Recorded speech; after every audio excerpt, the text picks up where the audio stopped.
Hi guys, welcome to my YouTube channel Yantra Bhasha. If you are watching this video for the first time, please subscribe and hit the bell icon to get the regular updates from my channel. This is the first video in the series of videos which I am going to make on Python. We will start with the basics of Python. Later, we will learn the advanced topics and then develop applications in Python. So, with all that said, let's get started. This video is for absolute beginners. It is okay if you don't know anything about programming and Python. We will start from scratch. The objective of this video is to give you an overview of Python and make you comfortable and create some interest to learn Python.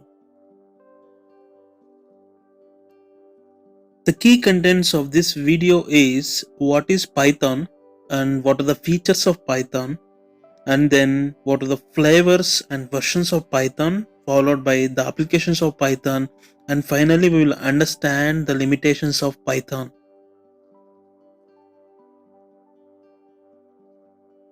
So let's understand what is Python.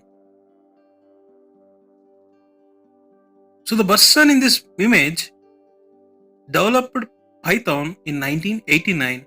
His name is Guido van Rossum. So Python is general purpose high level programming language. So let's understand what is general purpose high level programming language. So before that, let's understand what is the purpose of a language. If you want to communicate with other human being, you need a medium.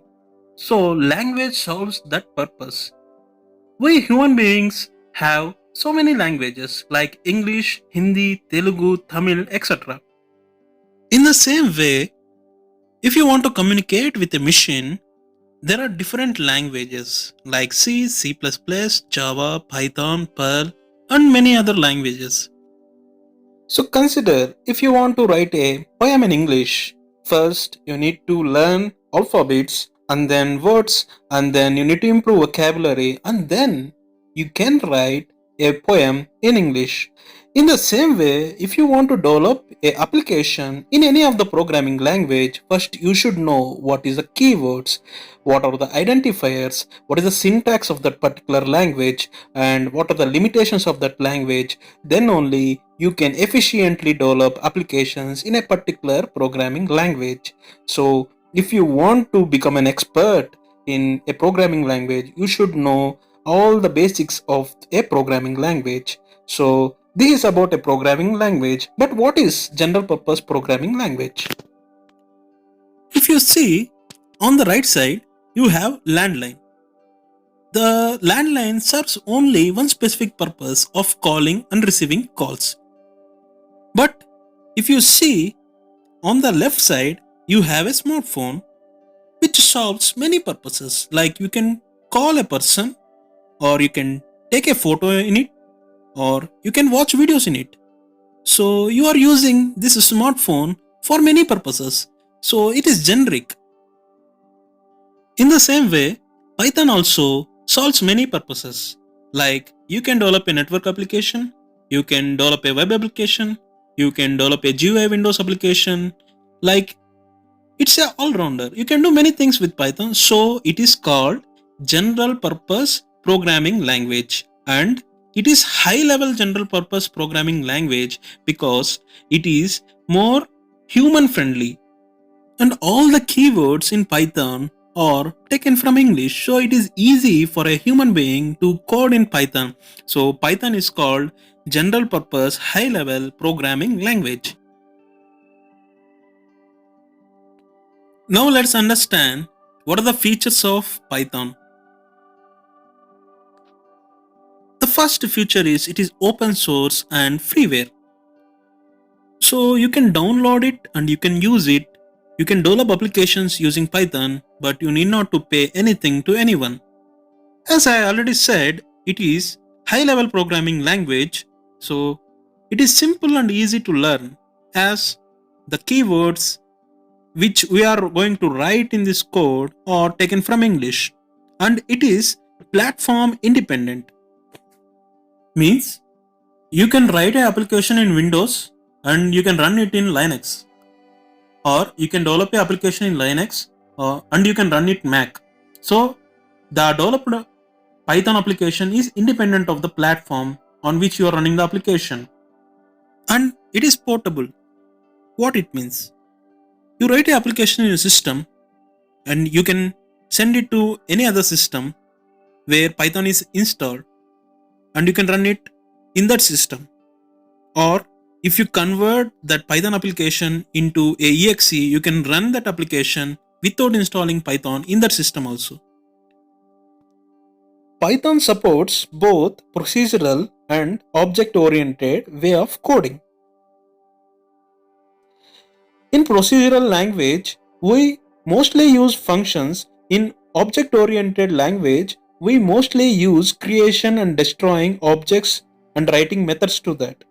We will understand in detail about these two ways of coding in the coming videos. But as of now, you understand like Python supports both procedural and object-oriented way of coding. It is an interpreted programming language. We have two types of programming languages. One is compiled and another one is interpreted. In compiled languages, all the program is executed at once. But in Python, which is interpreted language, the execution happens line by line. So if you have 5 lines of code, it will go line by line.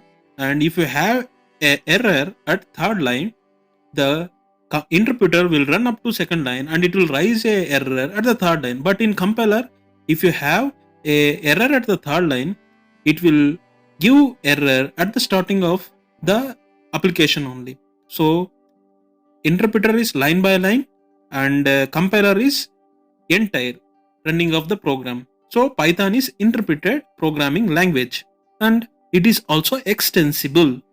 What is extensible? Extensible means you can use Python along with other programming languages. Like if you write an application in Python and you can import it in C, or you can import it in Java. So you can use Python along with other programming languages also. That is extensible.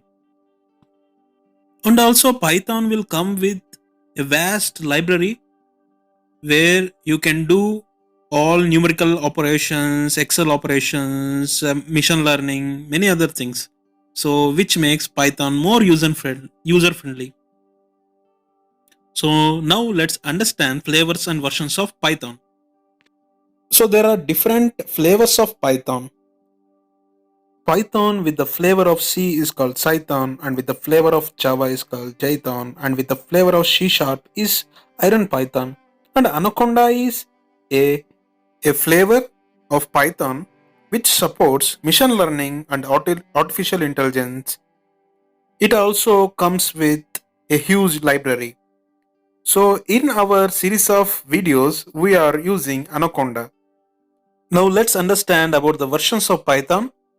We have the first release of Python in 1991, followed by 1994 release, and then 2000, and then 2008. We have Python 3.0. Please remember that Python 2.0 and Python 3.0 are different flavors of Python. So Python 3 is not a updated version of Python 2, and presently there is no support for Python 2.0. So in this videos I am using Python 3. Now we will understand the applications of Python. With Python, you can develop a desktop application like a calculator, or a web application like a Google Chrome, or a network application like a chartboard, or a game like Snake and Ladders. Data analytics, you can use Python. In machine learning and artificial intelligence, you can use Python. And Internet of Things also we can use Python. In this series of videos, we will develop all these different kinds of application, and we will explore Python as much as possible. So now let's understand the limitations of Python. Although Python is an all-rounder, it has its own limitations. You cannot develop a mobile application with Python. Not we cannot, we can using some modules like Kiwi, but it is not that user friendly like you do with Java in Android Studio. So Python is not that user friendly to develop mobile applications. The performance of Python is low compared to the compiled languages.